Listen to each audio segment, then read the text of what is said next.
ಹಳಿ ನೋಟ್ ಇಟ್ಟಿದ್ರ ಭಾರತ ದಿವಾಳಿ ಆಗ್ತಿತ್ತು.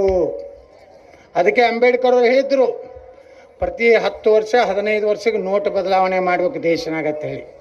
ಯಾಕಂದ್ರೆ ಜಾಲಿ ನೋಟ, ಇವರೇನು ಕಪ್ಪು ಹಣ ಇಡ್ತಾರಲ್ಲ ಅದು ಅಂತ್ಯ ಆಗ್ಬೇಕಾದ್ರೆ 10 ವರ್ಷ ಅಥವಾ 15 ವರ್ಷಕ್ಕೊಮ್ಮೆ ನೋಟ್ ಬದಲಾವಣೆ ಮಾಡಿದ್ರೆ ಪರಿಣಾಮ ಪಾಕಿಸ್ತಾನ ದಿವಾಳಿಯಾಗಿ ಇವತ್ತು ನಮ್ಮ ದೇಶದ ವಿರುದ್ಧ ಭಯೋತ್ಪಾದನೆ ಕಡಿಮೆ ಆಯಿತು.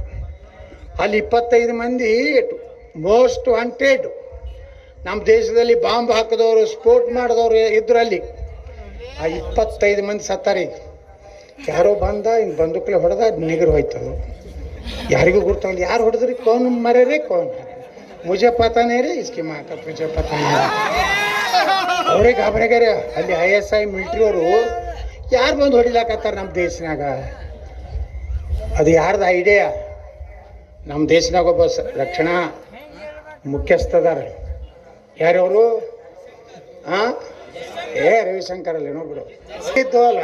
ನೋಡ್ರಿ ಎಷ್ಟು ಶಾಣೆ ಐತೆ ನೋಡ್ರಿ ನಮ್ಮ ಮಂದಿ.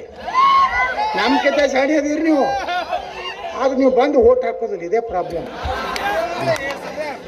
ನೀವು ಎಲ್ಲ ಇಟ್ಟು ಕೊಟ್ಟಿರಲ್ಲ, ನೀವೆಲ್ಲ ನಿಮ್ಮ ಸಂಬಂಧಿಕರಿಗೆ ಬೀಗರಿಗೆ ಬರೀ ಬಾಗಲಕೋಟಲ್ಲ, ದೇಶನಾಗ ಯಾವ ಮೂಲೆಯಾಗಿರಲ್ಲ. ಯಾಕೆ ನಮ್ಮ ದೇಶ ಉಳಿಬೇಕಾದ್ರೆ ಮೋದಿಗೆ ಓಟ್ ಹಾಕಿರತ್ತೆ ಇಟ್ಟೇ ಮೆಸೇಜ್ ಮಾಡಿಬಿಡ್ರಿ ಸಾಕು. ಇಟ್ಟು ಮೆಸೇಜ್ ಮಾಡ್ತಿರಲ್ಲ ನೀವು. Good morning, had tea, had lunch ಅವೆಲ್ಲ ಬಿಡ್ರಿ. ಮುಂಜಾನೆ ನಾಳೆ ಎಲ್ಲರೂ ಒಂದು ಪುಣ್ಯದ ಕೆಲಸ ಮಾಡಿರಿ ದೇಶವಾಗಿ. ಏನಪ್ಪ ಅಂದ್ರೆ ಮುಂಜಾನೆ 6ಕ್ಕೆ ಎದ್ದು 7ನೇ ತಾರೀಕಿಗೆ ನಿಮ್ಗೆ ಬೇಕಾದವ್ರು ಎಲ್ಲರೂ ಒಂದು ಮೆಸೇಜ್ ಮಾಡಿರಿ, ಓಟ್ ಹಾಕಿ ಬರ್ರಿ ಅಂತೇಳಿ. ನೀವು ಮಾಡೋದು ಏನೂ ಬೇಕಾಗಿಲ್ಲ ದೇಶಕ್ಕೆ ಬಂದಗಳೇ. ನೀವು ಬರೀ ಒಂದು ಓಟ್ ಹಾಕೋದು ಅಟ್ಟು ಮಾಡಿರಿ. ಅದು ರಕ್ಷಣಾ ಮಾಡೋದು ನಮ್ಮ ನರೇಂದ್ರ ಮೋದಿಯವರು ಮಾಡ್ತಾರೆ. ಈ ದೇಶನ ರಕ್ಷಣಾ ಮಾಡ್ತಾರ. ಒಂದು ಓಟ್ ಹಾಕಿದ್ರೆ ಒಬ್ಬ ಭಯೋತ್ಪಾದಕನ ಹೊಡೆದಂಗೆ ನಮ್ಮ ದೇಶನ. ಸಂತೋಷ ಪಡ್ರಿ ನೀವು ಓಟ್ ಹಾಕಾಗ. ಕೊಯ್ಕತ್ತಂದ್ರೆ ಒಂದು ಬಿತ್ತಪ್ಪ ಸಣ್ಣ ಆತನೋದು